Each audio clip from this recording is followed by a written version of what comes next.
Okay, let's unpack this. Welcome back to another deep dive. Today we are zooming in, microscopically close on a very specific, very tiny window of time. Really tiny window. We are talking about the first 72 hours of a human life. Just 3 days. Yeah. 72 hours. It sounds, almost insignificant in the grand scheme of a lifespan, doesn't it? It does. It feels like a complete blip. But what happens in those 3 days, specifically what goes into a baby's stomach, might just solve a mystery that has been plaguing parents, pediatricians, and scientists for decades. It's a mystery that has, frankly, become a global health burden. We are talking about the explosion of food allergies. Particularly peanut allergies. Exactly, peanut allergies. I think anyone listening to this knows the drill. You walk into a classroom, and there's a nut-free table. Oh, yeah? You fill out medical forms for summer camp, and half the cabin has an EpiPen. It just feels like this wasn't the case 30, maybe 40 years ago. And for a long time, the advice on how to stop it has been, it's been all over the map. It's been a pendulum, hasn't it? It's a complete pendulum. First, the medical establishment said, avoid peanuts entirely until age 3. Keep it away from them. I remember that, absolutely. Then the Illinois study came out a few years ago and said, no, wait, do the opposite. Introduce peanuts early, at 4 months. Train the immune system. Right. It's enough to give any parent whiplash. But today, we are looking at a stack of research that suggests the die might be cast before you even leave the hospital. Before you even think about peanut butter. Exactly. It suggests that while when you introduce peanuts absolutely matters, there's a foundational step that happens before that. A step involving a substance often called liquid gold. Colostrum. Colostrum. And the source material we were really going to dissect today is a landmark study published in 2025 in the journal Allergy. It's by Maheshwar Basin and a really large team of researchers. And it really flips the script on how we think about infant feeding. This is what hooked me immediately when I was reading through the brief. Usually when we talk about formula versus breast milk, it feels like a nutritional debate. Or, a lifestyle debate. Right. Fed is best versus breast is best. That whole conflict. Yeah, that whole thing. But this study makes it feel like we're talking about a medical intervention, like a biological shield. That is the perfect way to frame it. The study is titled Colostrum as a Protective Factor Against Peanut Allergy, Evidence from a Birth Cohort. It uses data from the Origins cohort in Western Australia, looking at 666 mother-infant pairs. A slightly ominous number for a sample size, but we'll roll with it. We will. And their mission was to look at that crucial 72-hour window. They wanted to see if the balance between breast milk, specifically colostrum and formula in those first few days, predicts whether a child develops a peanut allergy years later. And spoiler alert, the results are startling. We are going to unpack some numbers today that honestly made my jaw drop. We're talking about a 9-fold increase in risk, depending on how those first 3 days go. It changes the narrative completely. For years, the conversation has been about avoiding formula because of the risk of cow's milk allergy. Right. The thinking was, pretty simple. If you give a baby formula, you're exposing them to cow protein, which they might react to. Right, direct exposure to a foreign protein. The idea was that the cow's milk itself was the villain. Precisely. But this study suggests something much more profound. It suggests the issue isn't just what you are giving the baby the formula, but what you are inadvertently taking away. Yeah. You're displacing the colostrum. And that displacement means the baby misses out on a critical immune education. Okay, let's unpack immune education, because I love that phrase, the idea that our gut essentially goes to school in the first week of life. So before we get into the, the scary odds ratios and all the statistics, let's get everyone on the same page regarding the biology. Good idea. What exactly is colostrum? I think most people know it as the first milk, but biologically, how is it distinct from the milk a baby gets, say, 2 weeks later? It is profoundly different. It's almost like a different substance entirely. If you look at mature breast milk, or formula for that matter, the primary goal is nutrition. Calories. It's about calories, fat, protein for somatic growth, just getting the baby bigger. Colostrum, which is produced by the mammary gland only in those first 2 to 3 days, is less about food and more about function. It's a functional beverage, like a really high-end biohacking smoothie for a newborn. It really is. First of all, the volume is tiny. A newborn might only get about 30 milliliters of colostrum in an entire 24-hour period. 30 milliliters. Let's try to visualize that. That is, what, a shot glass? The shot glass is usually about 44 milliliters, so we are talking about less than a standard shot glass for an entire day. Wow. That seems incredibly small. I mean, as a parent, you panic when you see that. You'd think the baby is starving. And that panic is so understandable. But biologically, it's a misunderstanding of the baby's needs and the size of their stomach. Compare that 30 milliliters to a baby receiving formula supplements. If you follow standard bottle feeding in the hospital, a baby might drink up to 240 milliliters in that same 24-hour period. So right away, you see a massive difference in quantity. That's 8 times the volume. It is a huge difference. But colostrum makes up for that low volume with incredible density. It is a powerhouse. The density of bioactive ingredients is where colostrum just blows everything else out of the water. The study lists some of these ingredients, and they sound like components of some sci-fi serum. It's not just sugar and fat. No, not at all. You have things like epidermal growth factor. Which does what, exactly? It's crucial for tissue development. It literally helps grow and mature the lining of the gut. It helps it seal up. Then you have huge concentrations of vitamin A and carotenoids. Is that why it's yellow, that golden color? Exactly. That liquid gold color comes from the beta-carotene. But the real heavy hitters for allergy prevention are the immune modulators, things like TGF-beta. TGF-beta. Okay, let's define that because it sounds very technical, but it seems to be the hero of our story today. It is. It stands for transforming growth factor beta. It's a type of cytokine. And a cytokine is a signaling protein, right? Like a little messenger running around the body carrying instructions. Correct. And the message TGF-beta delivers is fundamentally anti-inflammatory. Its job, to put it simply, is to tell the immune system to calm down. It promotes tolerance. It teaches the gut, hey, this protein coming in, this is food, don't attack it, don't create an allergic reaction. So it's the peacekeeper. It's the diplomat walking into a tense room and getting everyone to lower their weapons. It is the peacekeeper, absolutely. And then you have lactoferrin and immunoglobulin A, or IgA, which fight off pathogens directly. And then you have human milk oligosaccharides, or HMOs. Right. I've seen HMOs mentioned on formula cans recently. It's a big marketing point now. Now with HMOs. You have, because formula companies are trying desperately to synthesize them. But in colostrum, they are naturally abundant and incredibly complex. And they aren't really food for the baby. They're food for the baby's bacteria. They are prebiotics. They seed the microbiome with the good guys. So in this tiny sub-shot glass amount of fluid, you have tissue builders, immune calmers, and bacteria feeders. All at concentrations that are 5 to 10 times higher than you find in mature milk just a week later. And crucially, these are almost entirely absent or present in very, very low levels in standard formula. And this brings us right to the leaky gut hypothesis. The study spends a lot of time on this. Can you explain what the newborn gut looks like? Because I'm imagining it's not fully formed yet. It's very immature. The technical term is permeable. Imagine a brick wall where the mortar hasn't dried yet and there are still gaps between the bricks. In a newborn, the cells lining the gut, the epithelium, aren't tightly joined together yet. So things can just slip through the cracks. Exactly. Large molecules, pathogens, and potential allergens can slip through those gaps and get directly into the bloodstream. And when they get into the bloodstream, that's where the trouble starts, right? Because the immune system is patrolling the blood, not the inside of the stomach. Right. If a peanut protein stays in the gut, it gets digested. That's its job. But if it slips through a gap in the gut wall and enters the blood, the immune system spots it and says, intruder, foreign protein, and potentially freaks out. And colostrum is the mortar. Ideally, yes. The growth factors in colostrum basically seal that barrier. They tighten the junctions between the cells. It reduces that permeability. It dries the mortar. So if a baby gets colostrum, they are essentially painting a protective seal over their gut lining from the inside out. Precisely. Now imagine you introduce formula. Formula doesn't have those sealing properties.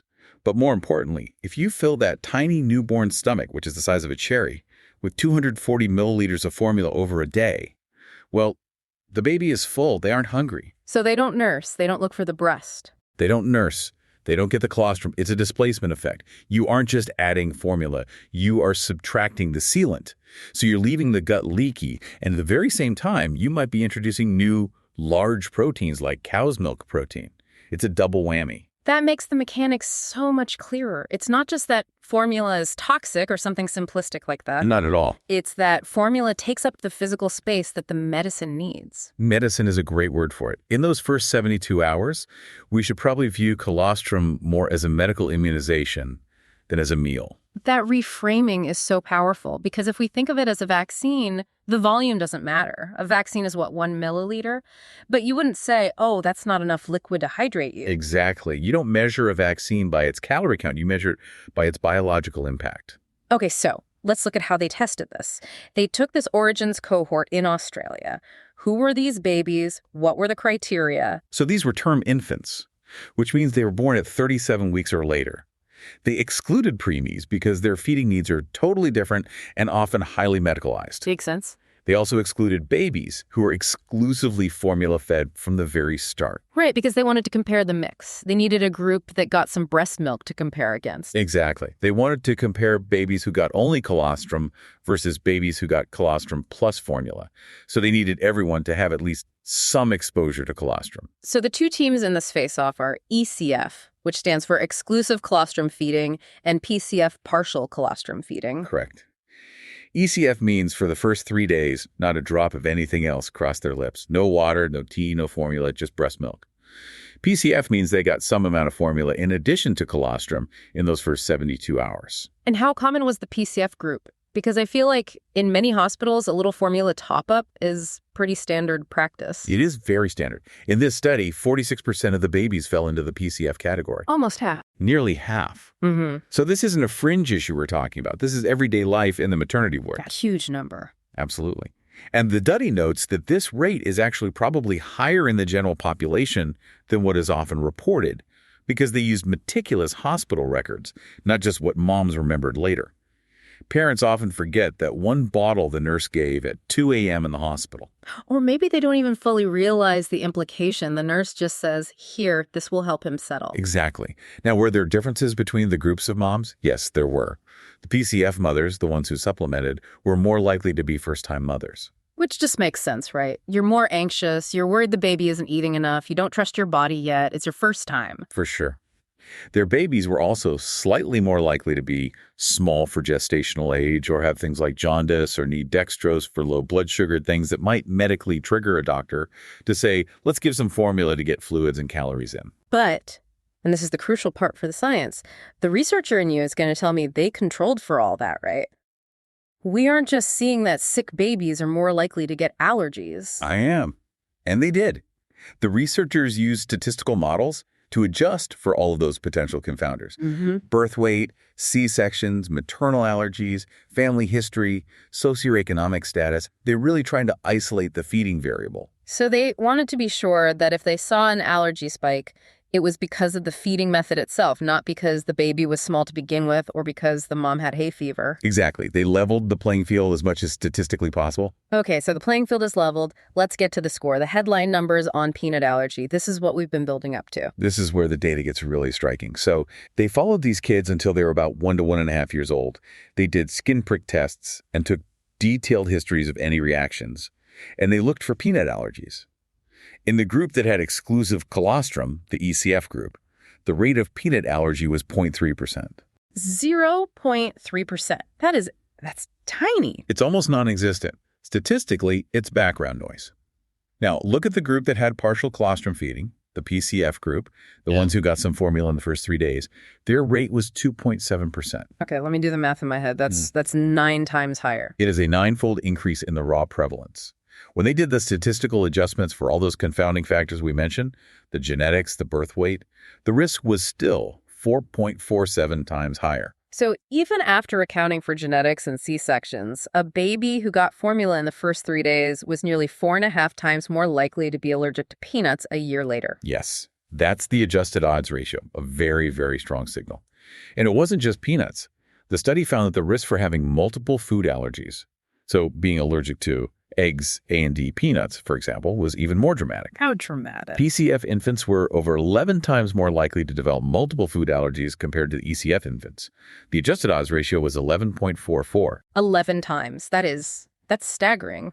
It suggests that missing out on that colostrum seal doesn't just make you susceptible to one specific thing, it kind of destabilizes the whole system. It points directly back to that leaky gut theory again. Yeah. If the barrier isn't sealed, it's not just peanut protein that gets through. It's egg protein, it's milk protein, it's cashew protein. The immune system is essentially getting besieged on all fronts because the main gate was left open.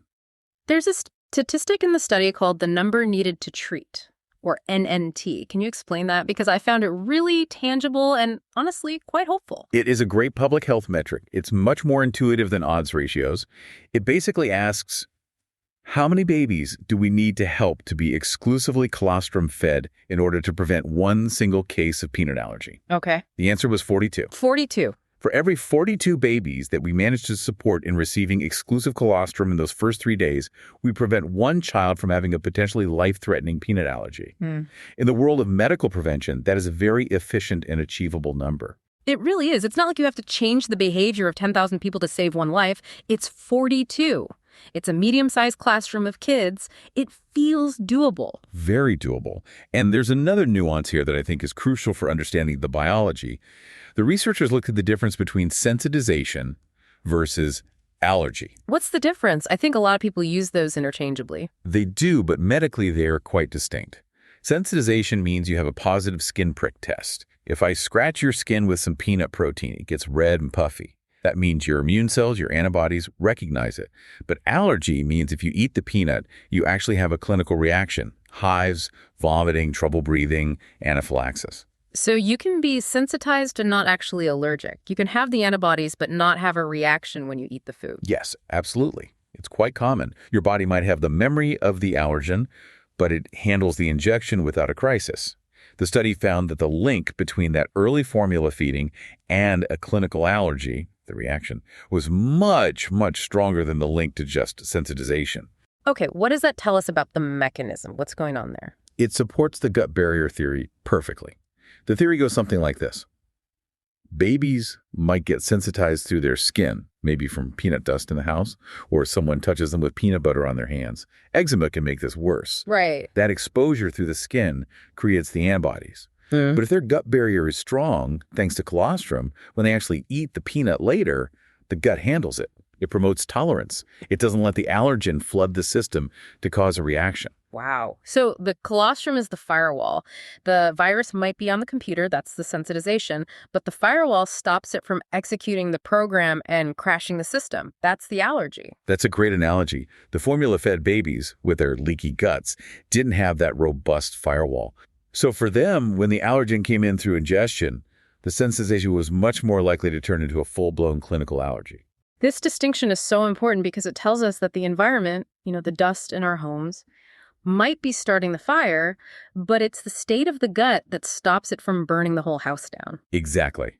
And the colostrum is the flame-retardant coating for the house. Okay, I want to move to what I think is the most mind-blowing and honestly the most actionable part of this study, Section 4 in our outline, the dose response. Because usually we think of these things as binary. Did you formula feed? Yes or no? And if the answer is yes, you think, well, the damage is done. Right. It's so easy to fall into that kind of fatalism. But biology is rarely black and white. It's almost always about dose. It's about how much of something you get. And the researchers here decided to actually count the number of colostrum feeds the babies got in the first 72 hours. So they were literally counting every time the baby latched on or was given express milk. Exactly. They grouped the babies by how frequently they got that liquid gold. And in doing so, they found a magic number. What's the number? 9. 9 feeds a day. 9 or more feeds per 24 hours. In this entire cohort of 666 infants, there were zero cases of peanut allergy in infants who received 9 or more colostrum feeds per day during those first 3 days. Wait, hold on. 0. 0. That is statistically wild. Usually you see a reduction, you see a curve, you see less likely. But to see a 0... It's an incredibly strong signal. It implies that if you keep that gut coated constantly, frequently, the protection is incredibly robust. It's almost absolute in this cohort. It makes me think of painting a wall. If you just do one slapdash coat, you can still see the old color coming through. You need layers. You need to keep applying. And you need to do it frequently because the gut is growing and changing so fast in those first days. One coat isn't enough. But here's the kicker, and this is the part that I think is the biggest takeaway for parents who feel like they have to use formula. The expert analysis in the paper says this finding holds true regardless of whether the baby also had formula. That is the displacement confirmation. It suggests that if a baby must have formula, say, for a critical medical reason like low blood sugar, the key protective factor is ensuring they also get frequent colostrum. Stop! Explain that more clearly. I thought the whole point was that formula was the bad guy because it displaced the colostrum. And it is.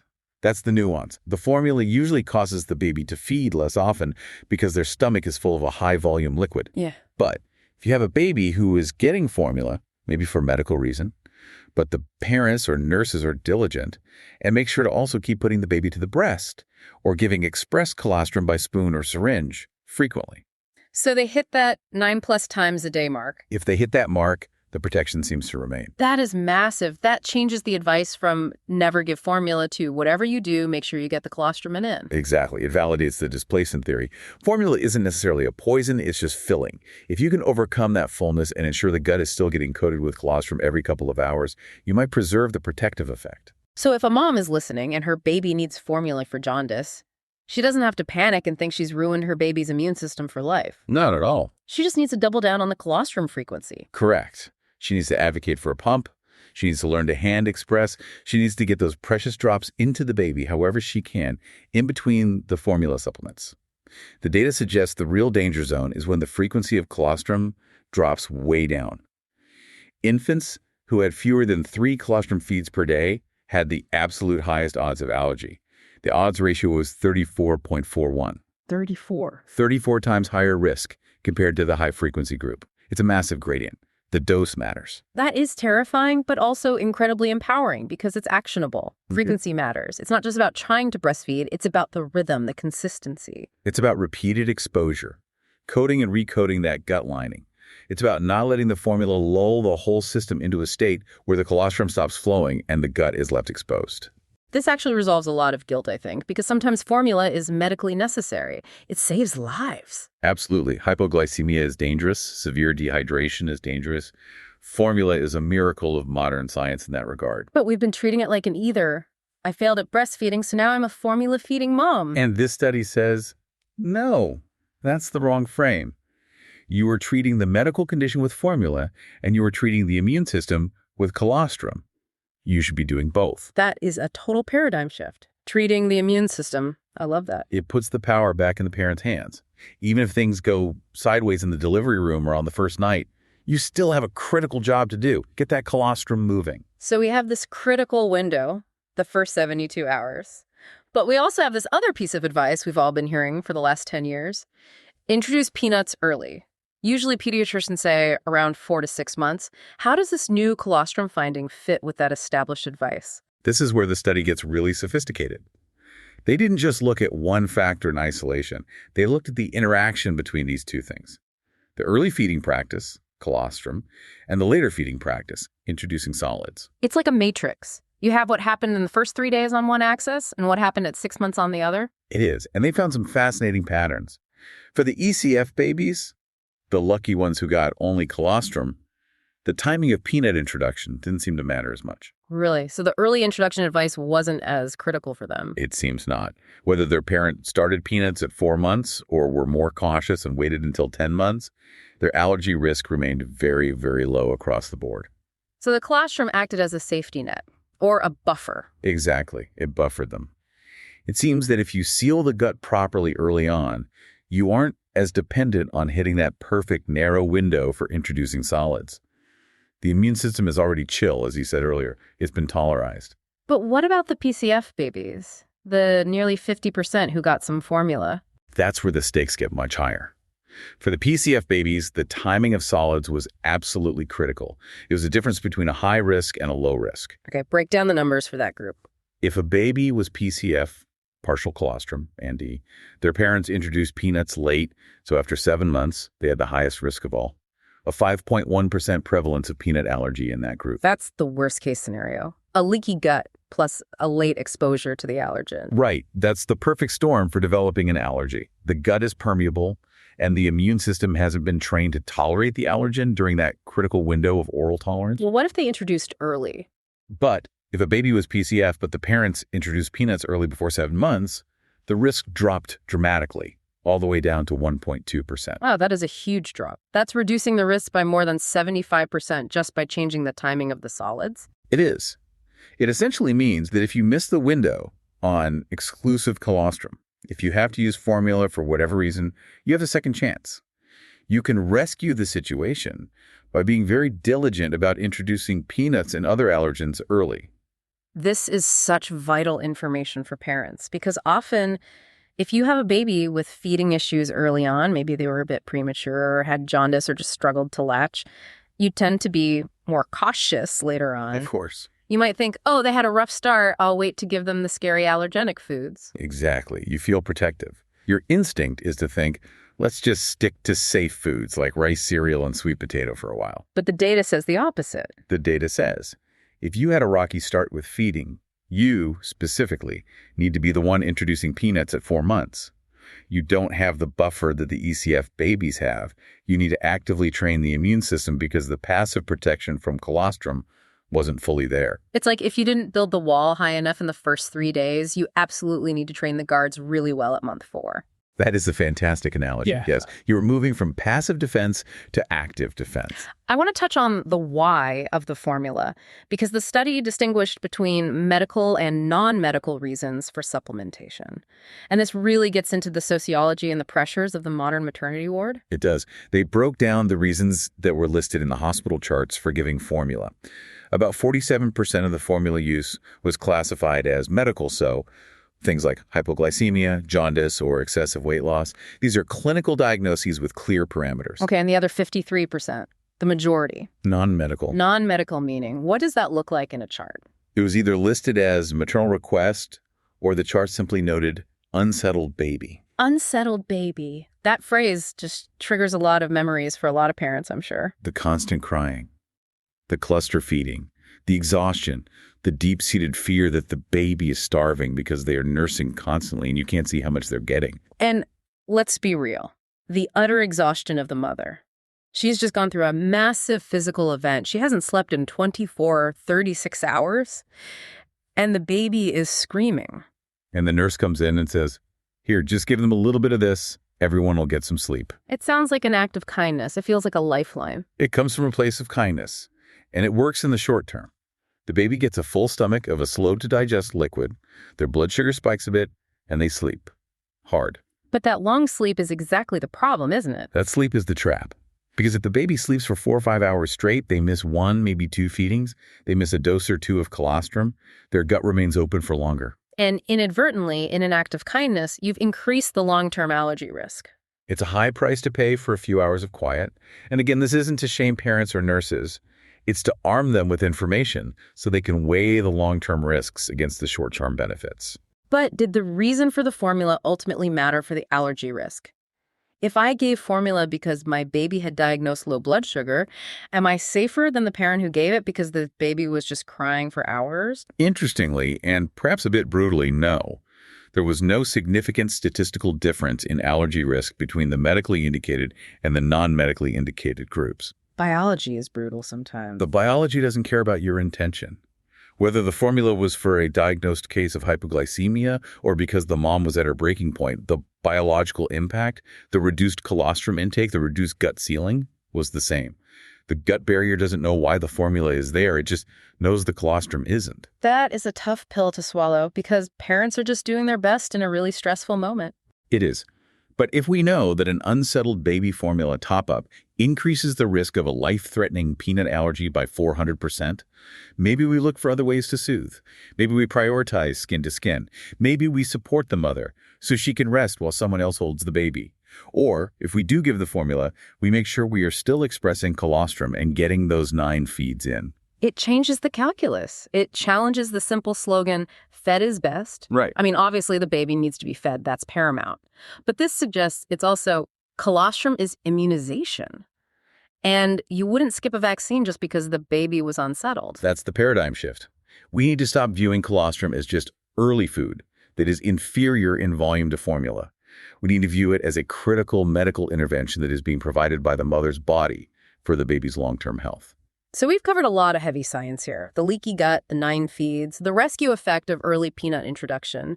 What does this all mean for the big picture? How should this change the advice that's given in hospitals every day? Well, currently, most hospital guidelines and public health messages focus on avoiding cow's milk formula, primarily to prevent cow's milk allergy. That's been the main driver for years. Right. Don't give the baby cow protein because they might get allergic to cows. It seems logical. But this study says we need to pivot. We should be saying, promote and prioritize colostrum to prevent all food allergies. The focus shouldn't be on the negative avoiding formula, but on the positive, maximizing colostrum. Even if you have to give formula, the goal shouldn't just be give a non-cow formula. It should be protect the colostrum intake at all costs. The study mentions that even using a hydrolyzed formula, which is hypoallergenic, might not solve this particular problem if it still displaces the colostrum. Exactly. Hydrolyzed formula breaks down the cow's milk proteins so the baby's immune system doesn't see them and react. But if you fill the baby up with, essentially, water and amino acids, you're still not giving them the TGF-beta and the epidermal growth factors. You're still leaving the gut unsealed. You're removing the potential allergen, but you aren't adding the protectant. So the practical advice for a parent listening to this, maybe someone who's pregnant right now or planning to be, what's their checklist based on this study? Number 1, aim for exclusive colostrum feeding if you possibly can. Trust that the small volume is what nature intended. Your baby's stomach is the size of a marble on day 1. They don't need 2 ounces of milk. They need a teaspoon of sealant. And trust that they aren't starving. The constant nursing is normal. They have brown fat stores to get them through those first days. They are designed for this. That constant suckling is what brings in the mature milk supply. It's a feature, not a bug. And what if complications happen? The doctor walks in and says, your baby has low blood sugar, we need to supplement. What then? Then you follow medical advice, of course. You treat the hypoglycemia. That's the immediate danger. But, and this is the key, you advocate for the colostrum at the same time. You ask for a hospital-grade breast pump immediately. You learn how to hand express. You make sure that even if the baby gets a bottle of formula, they're also getting every drop of your colostrum, and frequently. You aim for that 9 times a day metric. Don't let the bottle replace the breast. Let it be an addition. But keep the colostrum flowing as the primary medicine. Exactly. Don't let the formula displace the liquid gold. Think of the formula as medicine for the blood sugar and the colostrum as medicine for the gut. They do 2 different jobs. And what about down the road? Say you're listening to this and you have a 2-month-old and you know for a fact that you gave formula in the hospital. Is it too late? Is the damage done? Not at all. That's the second key takeaway. That's the hope in this study. If you fell into that PCF category, partial colostrum, you should be very proactive about introducing allergens. Talk to your pediatrician, but look at starting peanut tastes at around 4 to 6 months. Do not delay. That early introduction is your best mitigating strategy.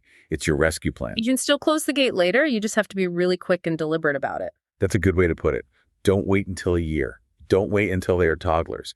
Get those allergens in early to actively train the system to tolerate them. We should mention the limitations of the study, right? We don't want to oversell a single study, no matter how compelling it is. Always. And we must. This was an observational study. It shows a very strong association, but it cannot definitively prove cause and effect.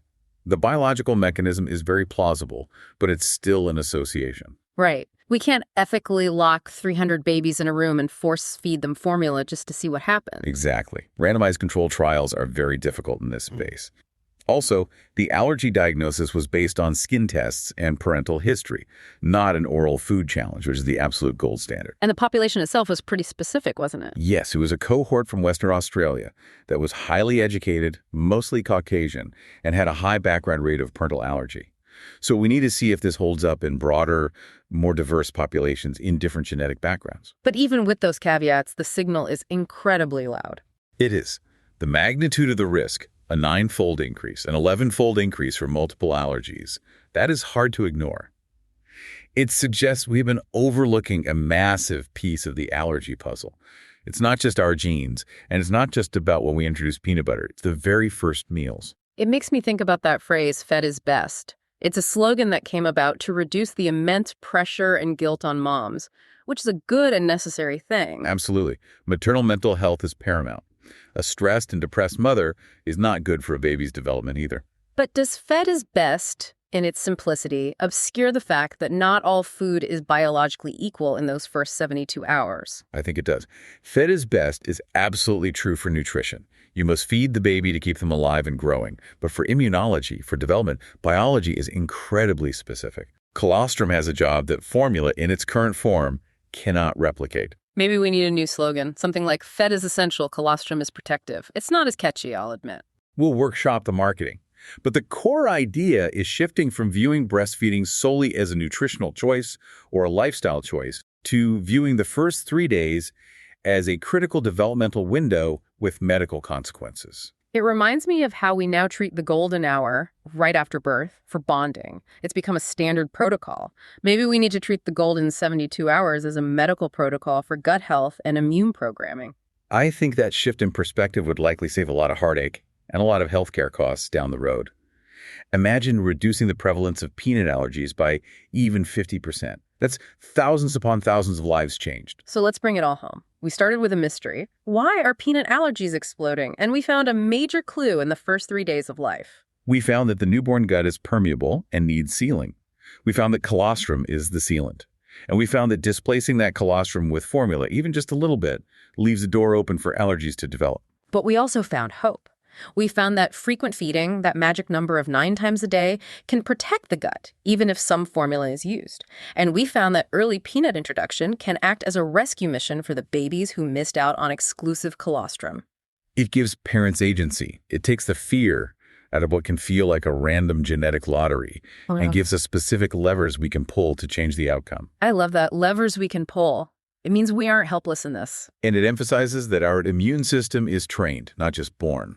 We are the educators of our children's immune systems, starting from hour 1. That is a really powerful thought to end on. It is. I want to leave the listeners with one final thought to chew on. We talked about how colostrum has things formula doesn't, growth factors, immune cells, specific oligosaccharides. Formula companies are always trying to catch up. They add DHA, they're trying to add lactoferrin. They are getting better. The science is always advancing. But can they ever replicate the living nature of colostrum? It's a dynamic fluid. It contains live maternal cells. It changes hour by hour to match the specific pathogens in the baby's environment. If we stop thinking of colostrum as a meal and start thinking of it as a transplant of living tissue from mother to child, does that change how we value it? That is the ultimate question, isn't it? Can technology ever fully mimic millions of years of co-evolutionary engineering? For now, the answer seems to be a clear no. The original is still the best. The original is still the best. And with that, we will wrap up this deep dive into the fascinating, microscopic, and incredibly high-stakes world of the first 72 hours. I'm curious. And count those feeds. Thanks for listening. We'll see you on the next deep dive.